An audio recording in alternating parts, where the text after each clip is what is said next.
Hello दोस्तों, आपका AR भूतों की दुनिया में स्वागत है एक नई कहानी साथ। अब कहानी शुरू करते हैं। विनय एक बीमा कंपनी में काम करते हैं। उनकी कंपनी उनको एक जगह से दूसरे जगह ग्राहक से मिलने के लिए भेजती रहती है, जिसके कारण वो अपना घर एक ठिकाने पर नहीं रख सकते थे। इस बार उनको नेपाल के छोटे से पहाड़ी इलाके में जाना था, करीब 1 महीनों के लिए। इसलिए इस बार उन्होंने अपनी पत्नी को भी साथ ले लिया। परिवार में सिर्फ वो और उनकी पत्नी ही रहती थी। विनय और उसकी पत्नी दोनों नेपाल के लिए निकल पड़े। वैसे भी ठंड का मौसम था और नेपाल में ऊपर से बहुत तेज बर्फ पड़ रही थी। वो लोग अपने घर पहुंच चुके थे। अपने घर तक पहुंचने के लिए उनको बहुत संघर्ष करना पड़ा, क्योंकि घर छोटे से गांव में एक पहाड़ी इलाके में था, जिसकी वजह से दोनों बहुत थक चुके थे। रात के 12:30 बज चुके थे। जहां वो रह रहे थे वहां दूसरे घर एक दूसरों से बहुत दूर दूर थे। बाहर जोरों से ठंडी हवा और बर्फ गिर रही थी। दोनों अपने रजाई में दुबककर आराम ही कर रहे थे कि अचानक उनको लगा कि किसी ने उनके घर का दरवाजा खटखटाया है। फिर उन्होंने सोचा कि क्या पता तेज हवा चलने की वजह से ऐसा जो रहा हो, इसीलिए उन्होंने उसको अनदेखा कर दिया।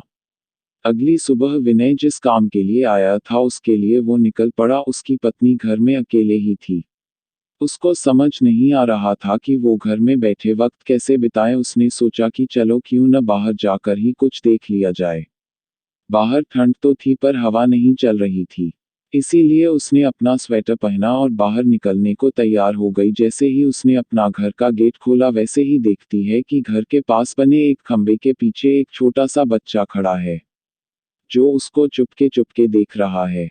विनय की पत्नी ने उसको अपनी ओर बुलाया पर वो नहीं आया और वो वहां से भाग गया। अगले दिन भी कुछ ऐसा ही हुआ। वो लड़का उसको फिर से घूरे देखा जा रहा था। इस बार उसकी पत्नी ने उस बच्चे को पकड़ लिया और पूछा कि तुम यहाँ क्या कर रहे हो। उस बच्चे ने कुछ नहीं बोला और नहीं कुछ बताया। विनय की पत्नी ने उससे उसके घर के बारे में पूछा, तब भी वो कुछ नहीं बोल रहा था। आखिर में उसका नाम पूछने पर उसने अपने धीमी सी आवाज में अपना नाम सूर्य बताया और फिर वहां से भाग गया। उसको उसका व्यवहार कुछ समझ नहीं आया।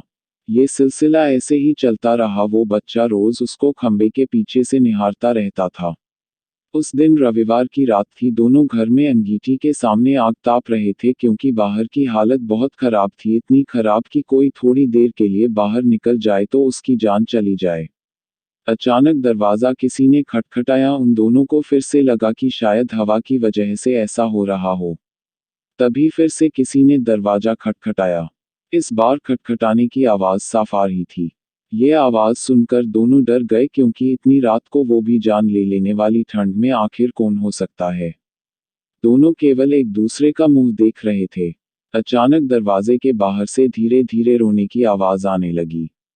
तभी विनय ने जोर से आवाज में बोला, कौन है बाहर। कुछ देर तक आवाज तो नहीं आई, पर बाद में एक धीमी सी आवाज आई, दरवाजा खोलो, कृपया करके दरवाजा खोलो, बहुत ठंड है। ये आवाज किसी छोटे से बच्चे की थी। तभी विनय की पत्नी को ये आवाज जानी पहचानी लगी। उसने कहा कि ये तो वही बच्चे की आवाज लगती है जो रोज घर के बाहर खड़ा रहता था। विनय की पत्नी ने कहा कि हमें उसे अंदर लाना चाहिए। वो भागते हुए अभी दरवाजे के पास जा ही रही थी कि अचानक उनके घर के फोन की घंटी बाजी।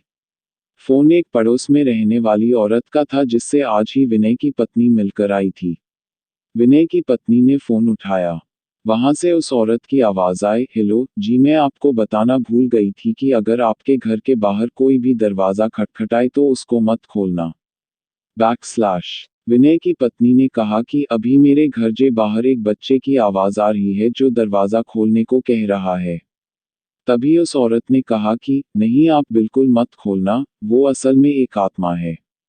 यहाँ जब जब तेज आंधी और ठंड पड़ती है वो तब तब सबके घर के बाहर जाता है और दरवाजा खोलने को कहता है।